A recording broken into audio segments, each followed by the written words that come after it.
ভাড়াঘৰত ৰোগসজ্জাত প্ৰাক্তন মন্ত্ৰী আজীৱন মূল্যবোধৰ ৰাজনীতি কৰি বৰ্তমান নাই নিজাকৈ এটা ঘৰ অসহায় হৈ পৰিছে কাষত থকা অকলশৰীয়া পুত্ৰ এগৰাকী ৮৭ বছৰীয়া ৰাজনীতিক আজীৱন মূল্যবোধৰ ৰাজনীতি কৰিলে তেওঁ মন্ত্ৰীও আছিল কিন্তু বৰ্তমান নাই নিজাকৈ এটা ঘৰ নলবাৰী চহৰৰ MNC বালিকা কলেজৰ ওচৰত থকা পুৰণি ঘৰটো ভাঙি ব্যৱহাৰৰ অনুপযোগী হৈ পৰাত একমাত্ৰ পুত্ৰৰ সৈতে ঘৰটো নতুনকৈ সজাৰ ব্যৱস্থা কৰিছিল যদিও সম্পূৰ্ণ হৈ উঠা নাই সেই নলবাৰী চহৰৰ ভাড়াঘৰতেই থাকে তেওঁলোক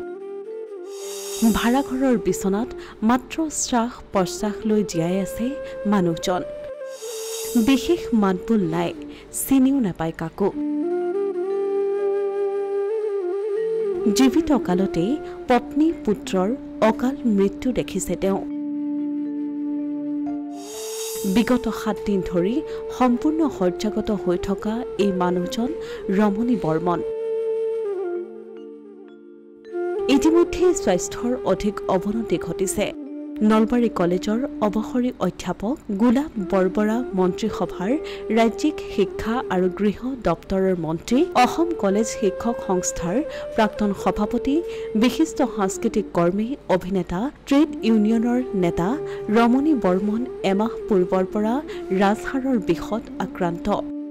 স্বাস্থ্য একেবাৰে ভাঙি পৰিছে তেওঁৰ একমাত্ৰ পুত্ৰই আলপৈচান ধৰি আছে যদিও সম্প্ৰতি অসহায় হৈ পৰিছে পুত্ৰও বিভিন্নজন শুভাকাংক্ষীয়ে অধ্যাপক ৰমণী বৰ্মনৰ খা খবৰ লৈ আছে প্ৰাক্তন মন্ত্ৰী বিশিষ্ট সমাজকৰ্মী অধ্যাপক ৰমণী বৰ্মনৰ চিকিৎসা আৰু চোৱাচিতাৰ কৰাৰ ক্ষেত্ৰত চৰকাৰক উপযুক্ত পদক্ষেপ ল'বলৈ শুভাকাংক্ষীসকলে অনুৰোধ জনাইছে সততা সংগ্ৰাম আৰু মূল্যবোধৰ ৰাজনীতি কৰা ৰমণী বৰ্মন দীৰ্ঘদিন ধৰি জনতা দলৰ ৰাজ্যিক সভাপতি পদত আছিল যদিও কিছুদিন পূৰ্বে সম্পূৰ্ণ নীতিগত কাৰণত তেওঁ পদত্যাগ কৰিছে উল্লেখযোগ্য যে 1978 চনত ধৰ্মপুৰ সমষ্টিৰ পৰা বিধায়ক নিৰ্বাচিত হোৱা ৰমণী বৰ্মন গোলাপ বৰবৰা মন্ত্ৰীসভাত ৰাজ্যিক শিক্ষা আৰু গৃহ দপ্তৰৰ মন্ত্ৰী আছিল অসমীয়া প্ৰতিদিন ডিজিটেল সংবাদ নলবাৰী